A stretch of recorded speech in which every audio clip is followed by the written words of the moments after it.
அனைவருக்கும் வணக்கம்.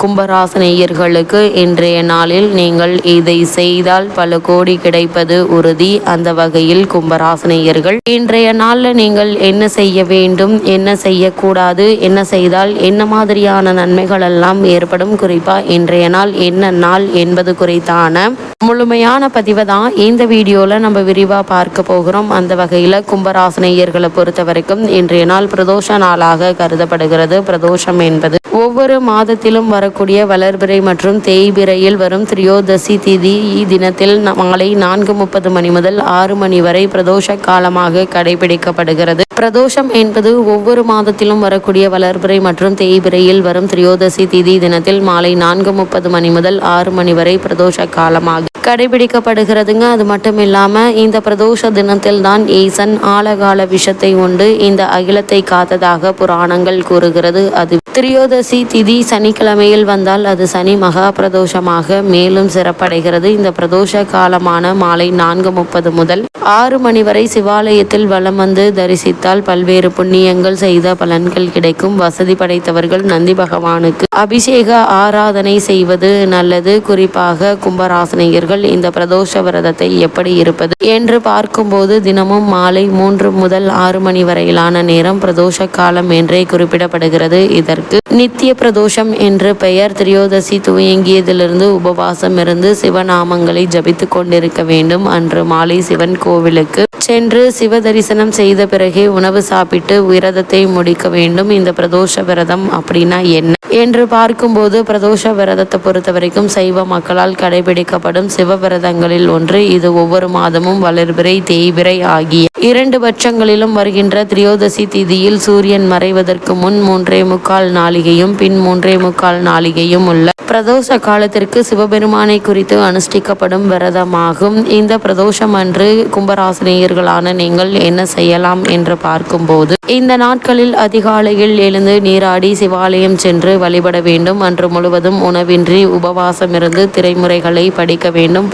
பிரதோஷ நேரமான மாலை 4:30 மணிக்கு சிவாலயம் சென்று உள்ளம் உருகி 5 எழுத்தை சிவாய நம ஓதி வழிபட வேண்டும். இந்த பிரதோஷ நேரம் அப்படின்னா என்ன என்று பார்க்கும்போது ஒவ்வொரு மாதமும் 13வது திதியாக வரும் திரியோதசி திதியில் மாலை 4:30 முதல் 6 மணி வரையிலான 1.5 மணி நேரத்தை பிரதோஷ காலம் என்கின்றோம். இந்த நேரத்தில் சிவபெருமான் பார்வதி தேவியுடன் பூமிக்கு வந்து தன்னை வழிபடும் பக்தர்களுக்கு அவர்கள் வேண்டிய வரங்களை தந்து அருள் செய்வதாக ஐதீகம். இந்த சனி பிரதோஷம் அப்படின்னா என்ன என்று பார்க்கும்போது சிவனை வழிபட்டால் 5 ஆண்டுகள் சிவன் கோவிலுக்கு சென்று வழிபட்ட பலனை பெற முடியும். சனி பிரதோஷத்தன்று சிவபெருமானையும் சனீஸ்வரத்தினையும் விரதமிருந்து வழிபட்டால் கிரக தோஷங்கள் சனியால் ஏற்படும் பாதிப்புகள் அனைத்தும் நீங்கி நல்ல ஒரு முன்னேற்றம் ஏற்படும். அதே போல் தேய்பிறை பிரதோஷம் அப்படின்னா என்ன என்று பார்க்கும்போது தேய்பிறை பிரதோஷங்கள் எல்லாமே விசேஷமானது. பௌர்ணமிக்கு பிறகு வரக்கூடிய சதுர்த்தி திதியை சங்கடகர சதுர்த்தி என்கின்றோம். அதே போல தேய்பிறையில் வரும் சஷ்டியில் விரதம் இருக்கிறோம். தேய்பிறையில் வரக்கூடிய திரியோதசி திதியை தான் பிரதோஷ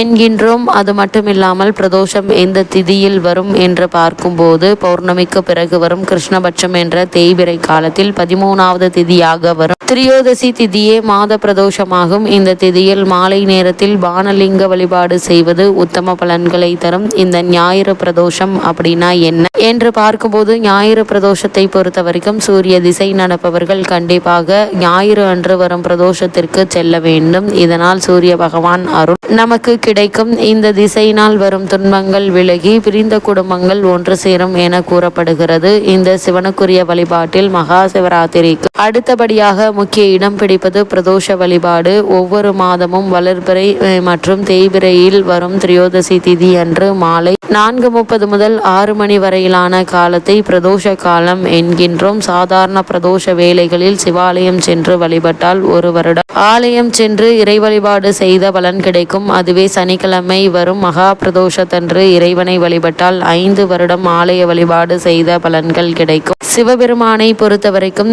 அவர் ஒரு அபிஷேக பிரியர். அவருக்கு பிரதோஷத்தன்று கறந்த பசும்பால் கொண்டு அபிஷேகம் செய்து வழிபட்டால் சிறப்பான பலன்களை பெறலாம். இல்லை என்றால் இளநீர் அபிஷேகம் செய்வது நல்லது. இறைவன் இயற்கையை விரும்பக்கூடியவன். எனவே இயற்கையான வில்வ இலை அர்ச்சனையும் சிவபெருமானை மகிழ்ச்சிப்படுத்தும். இது தவிர தும்பை பூ மாலை அணிவித்து பிரதோஷம் அன்று சிவனை வழிபட்டால் சகல தோஷ தோஷங்களும் விலகி நல்ல ஒரு முன்னேற்றம் ஏற்படும்.